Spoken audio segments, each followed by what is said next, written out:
história aí, chamada? Pai, a história do chamado é uma história que eu acredito que aconteça com a maioria das pessoas que foram chamadas por Deus, né? Porque primeiro a gente tem medo, quando a gente começa a ver algo assim que você fala assim, eu não tenho condição de fazer isso.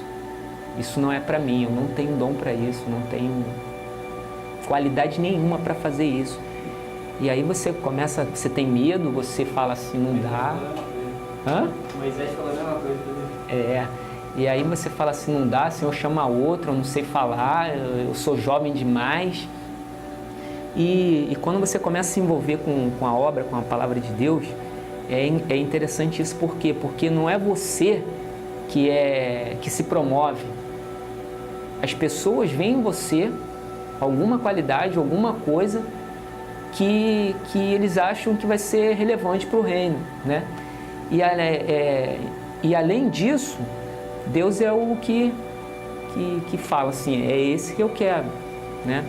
Só que a gente sabe que tudo que é novo gera um certo medo, né? E eu, nunca fui de ensinar, eu tenho, ensino médio muito mal, incompleto, enfim. Não me expresso bem. Eu falei assim, cara, como que não dá? Mas aí o que acontece? Eu comecei a buscar o Senhor, lendo a palavra, orando, e o Senhor me dava versículos que falavam assim, rapaz, é interessante isso. O Senhor sempre me dava versículos falando assim, você tem que cuidar das pessoas, você tem que se colocar à disposição das pessoas. Eu falava, para com esse negócio, não é para mim não. E aí vinha uma irmã, falava alguma coisa comigo, aí vinha uma outra irmã, falava outra coisa comigo, e eu falava assim, não é possível um negócio desse. Enfim, aí você vai empurrando com a barriga, e sempre se esquivando para não aceitar aquilo que o Senhor está querendo fazer. Chega um belo dia, eu saí de casa, fui para um culto de oração na igreja, e Rosemary ajoelha, já estava aqui no Venda Cruz. E a Rosemary ajoelha do meu lado e fala assim para mim, André, eu não sei o que Deus vai fazer na sua vida não, mas você tem um chamado de Deus. Só falou isso, eu comecei a chorar, mano. Eu falei, caraca, mano, o que é isso? Por quê? Porque antes de sair de casa, Deus já estava falando comigo. E eu coloquei até um papelzinho no espelho, uma frase dizendo o que eu precisava fazer para ser bênção na vida das pessoas. E eu coloquei, ter vida com Deus. O que eu precisava para ser bênção na vida das pessoas era ter vida com Deus. E chegando na igreja, a Rosemary, ela vai e fala para mim, olha, o Senhor tem um chamado para você. Rosemary. Mas isso outras pessoas já tinham falado. Teve uma irmã que falou que me via no púlpito pregando, né? E eu só louvava mesmo na igreja. E aí, mas mesmo assim eu falei, dá não. O negócio não é para mim não, é brabo demais, o negócio é feio. E aí, cara, chega um dia, eu fui pro trabalho normal, graças a Deus estava bem. Estava trabalhando na Barra e eu dirigindo, simplesmente a visão foi embora. Só um lado direito. Foi embora. Eu, caramba, o que é isso, Jesus? Deu aquele desespero, né? Encostei o caminhão, tinha um rapaz que estava comigo, trabalhando comigo, eu falei para ele, Rodrigo, não estou enxergando não, cara. Que isso, André? Não sei o que. Eu falei, não estou enxergando, cara. Não estou enxergando, minha vista direita, simplesmente não estou vendo nada.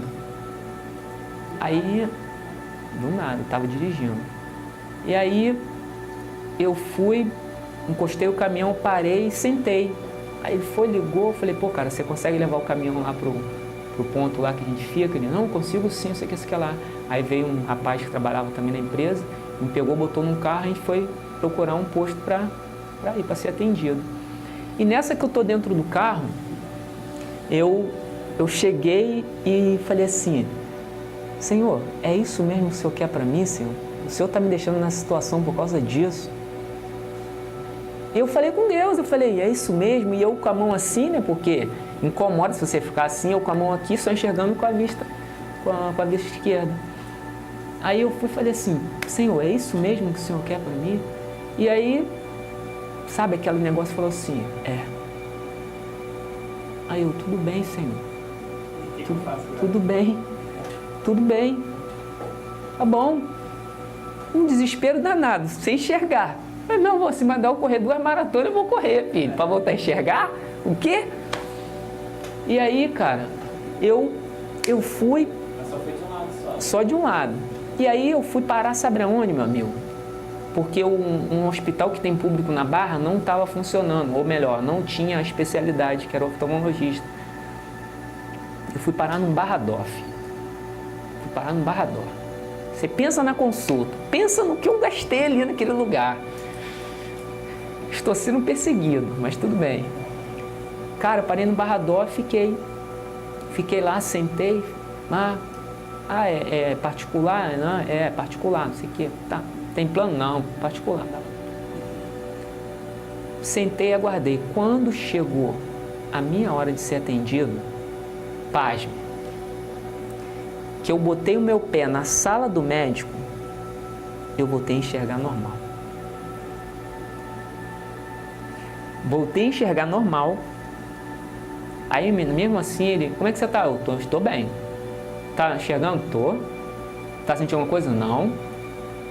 Mas eu vou botar você no soro, não sei o que lá, para me pegar um dinheirinho, né? Para eu perder essa oportunidade, mas tudo bem.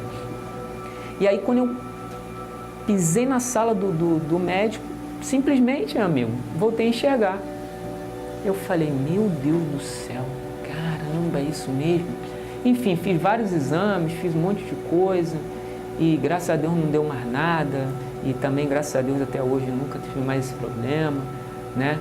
E eu falei, poxa, não tem outra solução, não tem outro jeito, é Deus mesmo me chamando para essa obra, para esse ministério.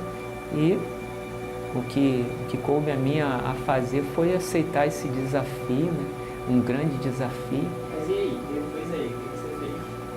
Aceitou o desafio e aí foi falou com o pastor? Não falei nada não, cara. Eu continuei quieto. Não falei nada. Eu não falei nada. Vamos ver se... Continuei quieto. Só que Jefferson, é legal isso, por quê? Porque, como eu falei no início, as pessoas, elas acabam vendo em você alguém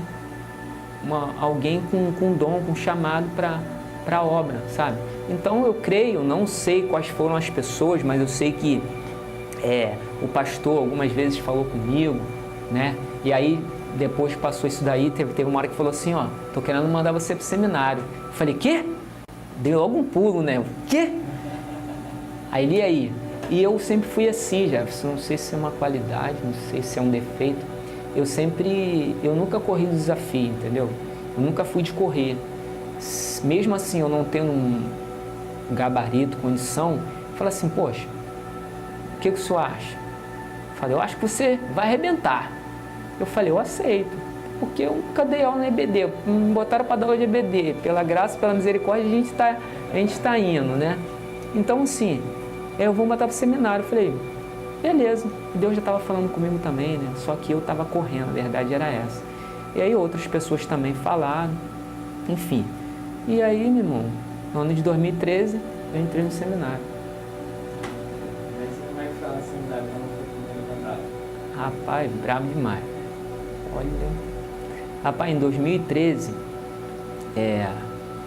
eu fui pro seminário, e aí eu não sei, né, que se eu conto, porque tem a parte do Isaac, que eu queria ser pai, que também junta com... Não, esse é outro. É outro, aí eu não sei... Eu vou parar depois aqui, vou parar e depois... Enfim, no seminário eu entrei em 2013 e foi o ano que o Isaac nasceu, né?